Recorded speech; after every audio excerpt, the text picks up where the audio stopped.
मीरपुर नाम के शहर में तेजस अपनी पत्नी नीरू के साथ रहता था। पति पत्नी दोनों ही नौकरी करते थे। एक दिन तेजस गांव अपनी माँ के पास फोन करता है। हेलो, प्रणाम माँ। जीते रहो माँ, तुम दादी बनने वाली हो हैं? अरे वाह, ठीक है बेटा, मैं कल ही आती हूँ। जब माँ जी शहर पहुंची तो बेटे बहू ने बहुत अच्छे से स्वागत किया। लीजिए माँ जी चाय। अरे गर्मा गर्म पकोड़े ले आओ माँ के लिए। नीरू रसोई में गई और 2 मिनट में ही पकोड़े ले आई। जी ये लीजिए। बहू जादू से बनाए हैं क्या? अभी तो रसोई में गई थी। यम्मी। माँ जी, शीला रसोई में पकोड़े तल रही है, मैं बस लेकर आई। हे भगवान, मेरा धर्म भ्रष्ट कर दिया तूने। अब तो गंगा जल से शुद्धिकरण करना होगा। दूसरे दिन, माँ जी मैंने नाश्ता बना दिया है, ऑफिस जा रही हूँ। पर अभी तो घर का सारा काम पड़ा है। शीला आती ही होगी, झाड़ू पोछा बर्तन कपड़े वो सब कर लेगी। हमारे जमाने में घर का सारा काम हम ही करते थे। जी माँ जी, आप बहुत होशियार हैं, मैं घर ऑफिस दोनों नहीं संभाल पाती। तो जरूरत क्या है घर से बाहर जाकर चाकरी करने की? वैसे भी घर का काम खुद करने से घर में बरकत आती है, समझी? पर माँ जी।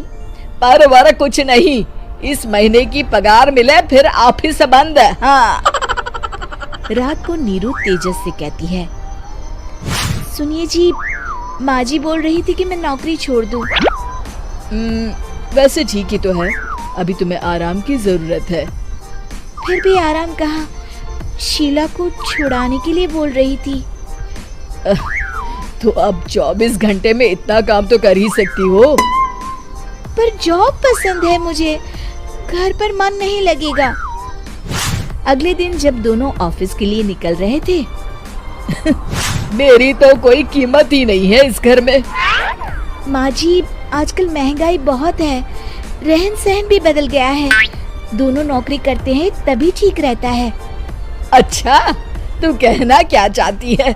मेरा बेटा तुझे बिठा के खिला नहीं सकता?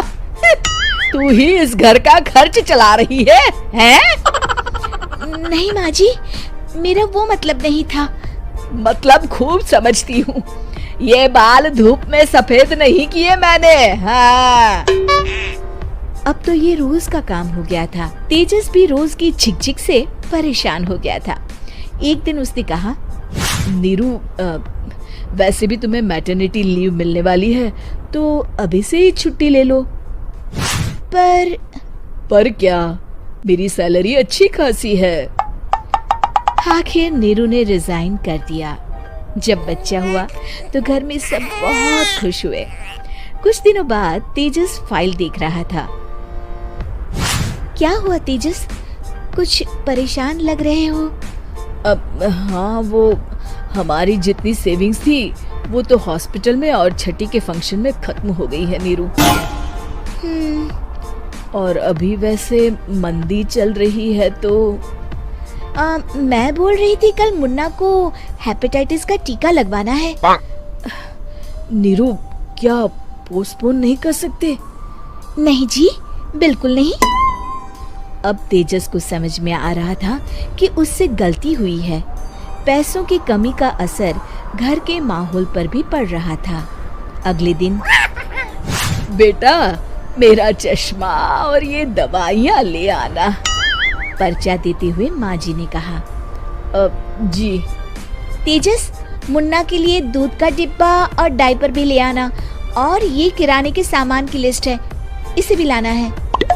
तेजस गुस्से में लिस्ट मरोड़कर फेंकता है और चिल्लाता है, पैसे क्या पेड़ पर उगते हैं? ये ले आना, वो ले आना। अरे पर ये जरूरत का सामान ही है। वो गुस्से में बिना कुछ कहे ऑफिस चला गया। अरे लंच तो ले जाइए। नीरू दौड़कर डिब्बा पकड़ाती है एक दिन खाना खाने के बाद, नीरू, अब तो मुन्ना कुछ बड़ा हो गया, तो अब तुम वापस ज्वाइन कर लो ना जॉब।